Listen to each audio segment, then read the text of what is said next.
With you once again. Today we celebrate the 8th something ordinary time, and this is going to be the last time for a while that we're going to be wearing green, Father and I. We will be wearing purple pretty soon, because Ash Wednesday is this Wednesday. And today the readings, I think, have a strong message for us. I think they're preparing us for these 40 days on. There's a message here that I'm going to focus on that I think is very important. There are many messages today in the readings. I'm going to focus on one message, and that is the need to grow in humility. We all need that. I know I need that. But before I get into the main points of my homily, I have to tell you a story about this man. His name is John, and he goes to a bar, and he meets a pirate. And the pirate is missing a leg. He's got a peg leg in place. He's missing his hand. He's got a hook. And then he's missing his left eye. He's got a patch, black patch over his eye. So John is very curious, goes to the pirate and says, "Sir pirate, what happened to your leg? How come you're missing a leg?" He goes, "Well, I fell in a shark-infected water, and this one shark bit my leg off. So I have to have a peg leg so I can walk." He said, "What happened to your hand? How come you have a hook in your hand?"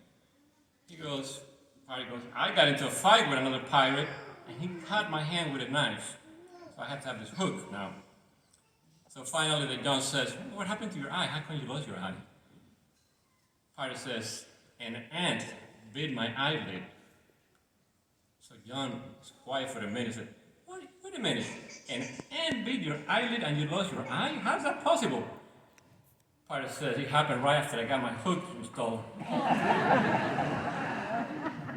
My brothers and sisters, today there's a message in our readings that there is worse blindness than physical blindness. This pirate felt blessed because he still could see out of one eye.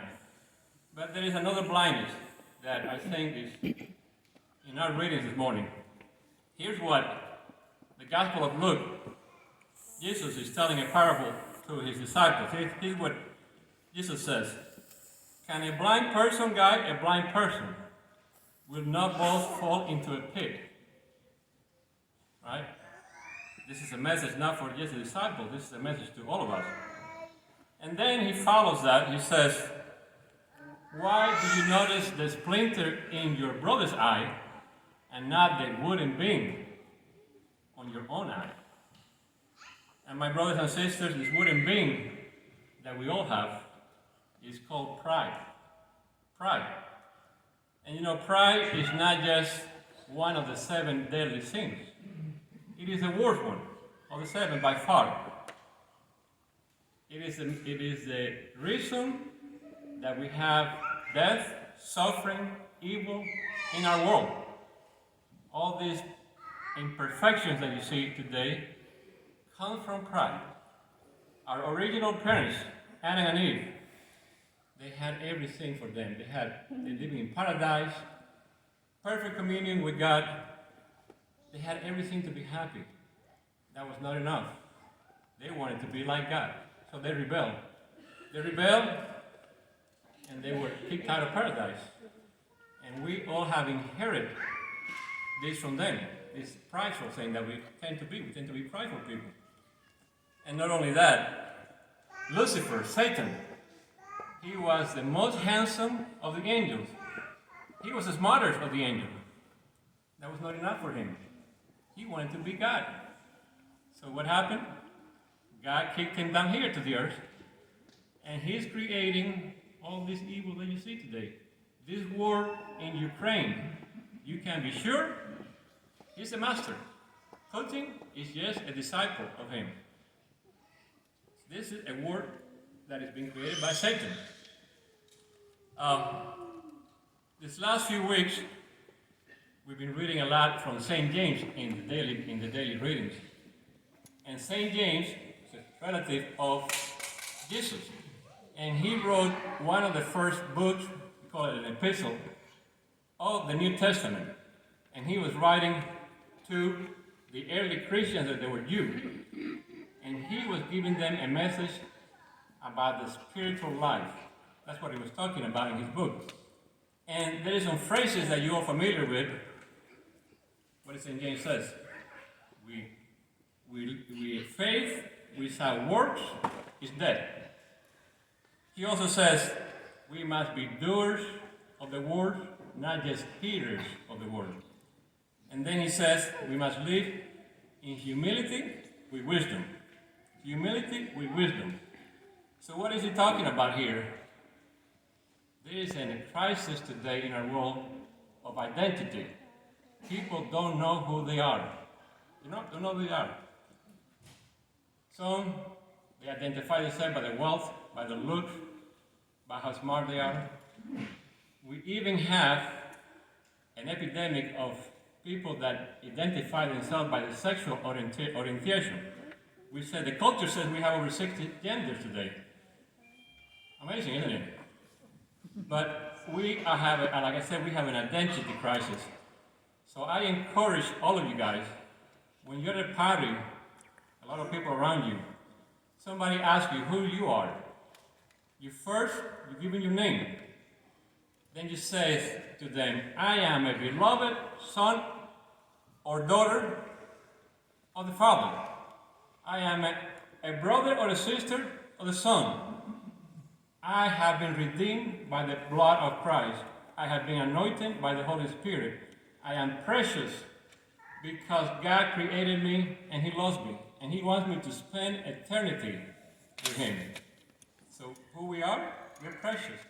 But we're precious not because of anything that we've done. It's all the glory of God. It's all His glory that we're precious. So we cannot be prideful. We have to be grateful. If we have any gifts at all, it's been given to us by God. We didn't do anything to earn these things or nothing. We're good looking, smart, whatever. It's a gift. Our life, we keep telling you, our life is not about us. Our life is about what God has for each one of us to do. He has a mission to do, and we do it gratefully with the gifts He's giving us. Matthew Kelly, the Dynamic Catholic, founder of the Dynamic Catholic, he quotes these numbers, and I think they're accurate. He says 7% of Catholics do all the work, 7% of Catholics do all the donations, and those numbers overlap. So that means 93% of Catholics, they're acting out their faith. They're not living it out, they're acting out.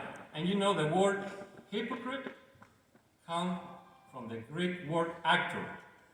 So we cannot be actors of our faith, we have to be living our faith. You know, Jesus never lashed against sinners. He ate with them, he ate with prostitutes, tax collectors, you name it. He tried to help them. He cured them. He removed their demons. Never mistreated them. Always loved them. But the Pharisees, He lashed out of them. This is what Jesus said to the Pharisees. Woe to you, scribes and Pharisees, you hypocrites! You are like whitewashed tombs, which appear beautiful on the outside, but inside are full of dead men's bones and every kind of filth. That's how Jesus spoke to the Pharisees and scribes. Why? Because they were hypocrites. They were full of pride. They were full of themselves. You know, a couple of weeks ago, we had Father Mark Mary. He was here from EWTN, offering celebrating Mass when Father was gone. And he gave an illustration that I thought it was excellent of how our spiritual life is. He says, if you're driving a car down this dark road, you don't see all the dirt on the windshield. You don't see all the bugs on the windshield. But if you're driving during the daylight, when the sun is hitting right straight into the windshield, you see all the little dirt specks, all the bug specks on the windshield. And that is how it is with our spiritual life, with our soul.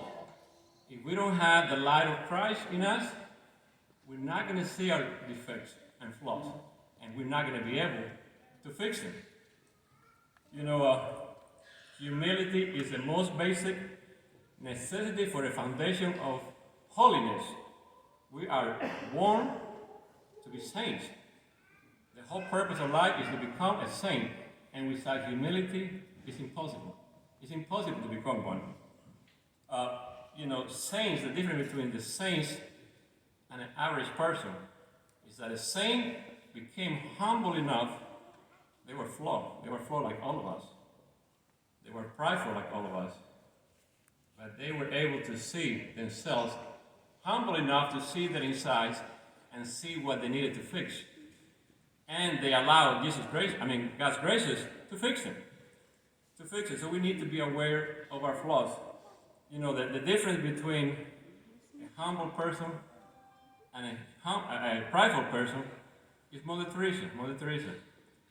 If a prideful person sees a homeless laying on the street, they would walk by them and say, I don't need to help that guy. He's a bum. He deserves what he got. I'm superior to him. And he said, I hope the government can take care of him. But what does a humble person do? What does Mother Teresa would do? She would go and say, that's my brother. I see Jesus in that person. Jesus lives in him. I'm going to take him to my convent. I'm going to feed him and give him a bed to lay, and I'm going to love him. That's the difference between pride and humility.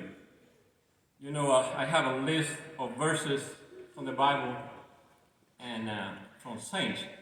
Cannot read them all, get too many. But I'm going to read you a few.